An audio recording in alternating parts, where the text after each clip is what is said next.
My love, last night I saw you in my dream again. You were standing by the water, barefoot in the sand, your back to me, and the sky around you was lit in soft gold. You turned to look at me, those eyes, the ones I could never forget, even if I lived 1,000 lives. I woke up in tears, aching with a pain I've kept buried for so long I almost forgot it had a voice. But it spoke last night, through that dream, through your presence, and I knew I couldn't stay silent anymore. Not with everything inside me screaming for you. I miss you more than I know how to say. The kind of missing that lives in your bones, in your breath, in the way I move through the world like something is always slightly out of place. That something is you. And I think a part of me has always known it was you. Even before I had the words, even before I understood what this connection meant. Even before I dared to admit to myself what my heart had known from the first moment I looked at you, really looked at you. It hurts, God, it hurts. Being apart from you, pretending I don't care, living in this hollow echo of a life that looks fine on the surface but is nothing without you in it. I wear this mask like it's skin, but underneath I'm breaking every day. Quietly, privately, nobody sees it, but I do, every night, every morning, every time I think about the things I should have said, the ways I should have shown up, the love I should have poured into your hands instead of pulling away. I know I hurt you. I know I've made you doubt everything you felt with me. I made you question your own heart, and that's the part that kills me the most, because I felt it too. I felt every spark, every silence, every time the universe bent around us like it knew something we didn't. I ran, not because it wasn't real, but because it was, so real it terrified me. You opened something in me I wasn't ready to face. You saw through me, past the walls, past the wounds, straight into the parts I've spent my whole life hiding, and instead of embracing that, I panicked. I chose what was easy, familiar, broken, but predictable. I chose silence over truth, distance over vulnerability, and still you stayed. You gave me more love than I ever thought I deserved. You loved the ugliest parts of me without asking me to earn it. You gave your heart, and I didn't know what to do with something so pure. There were karmic lessons I didn't understand yet. People I clung to out of fear, patterns I repeated because they were all I knew. I thought I had time. I thought you would wait forever. But then the silence came. You stopped reaching out. The energy shifted, and I felt it like a wave pulling me under. That quiet was louder than any scream, and it forced me to sit with myself in ways I never had before. To see the damage I caused not just to you, but to me, to us. I've been haunted by memories, the sound of your laugh, the way your eyes softened when you looked at me like you saw me, the way your soul reached out to mine even when my ego tried to shut the door. I remember the songs that played when we were together. They still find me always at the right moment, like the universe is trying to remind me of what I lost. Angel numbers too.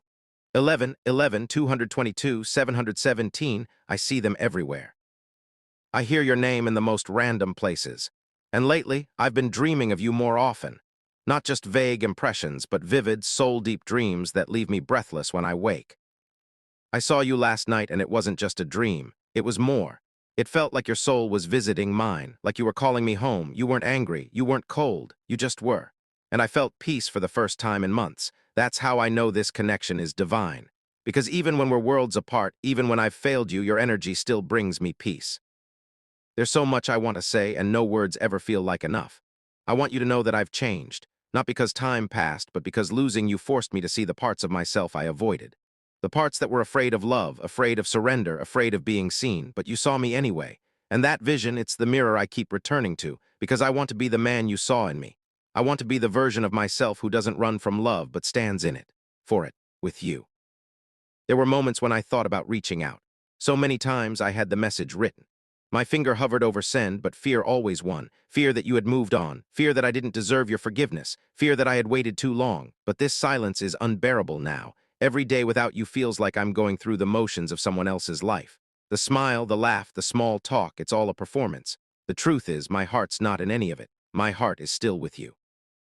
There's jealousy too, and I hate admitting that, but I can't help it. When I imagine someone else making you smile, someone else touching you, hearing your secrets, holding you at night, I lose it inside. I know I have no right to feel that way after everything, but the thought of losing you forever rips something open in me I didn't know could bleed like that. You're not just anyone to me.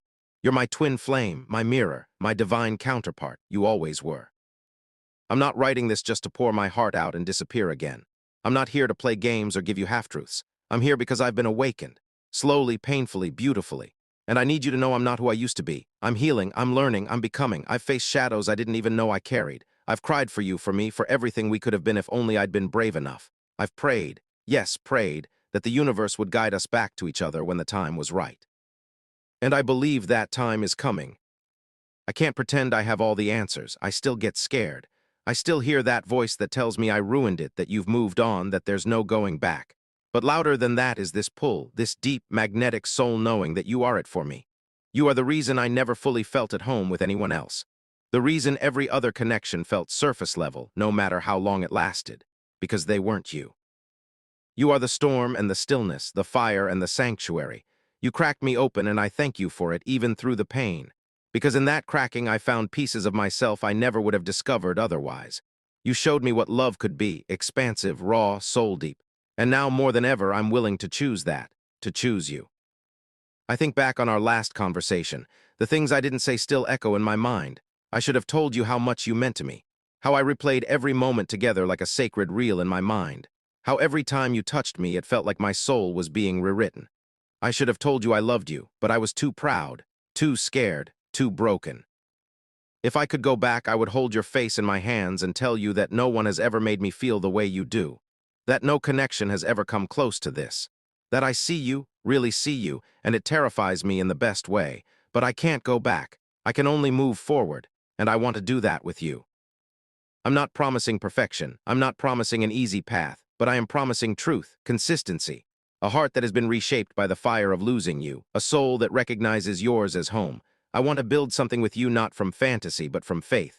From the lessons we've both carried, from the storms we've both survived, I want to earn back your trust, your heart, your laughter. There will always be challenges, I know that now, but there is no one else I'd rather walk through them with. You have this light in you that cuts through every shadow, and I want to spend my life reflecting it back to you, reminding you of who you are, protecting your heart like I should have from the start. You deserve a man who doesn't just say he loves you, but shows it. Daily, fully, without fear. That's who I'm becoming. For me, for you, for us. Because this love, our love, isn't ordinary. It never was. It's divine, timeless, written in stars and anchored in soul. And nothing can erase it, not distance, not silence, not time. Even now, as I write this, I feel you. I feel your energy wrapping around me like warmth in the cold. I don't know where you are or who you're with or what you're thinking, but I hope some part of you feels me too. I hope you still look at the moon and think of me.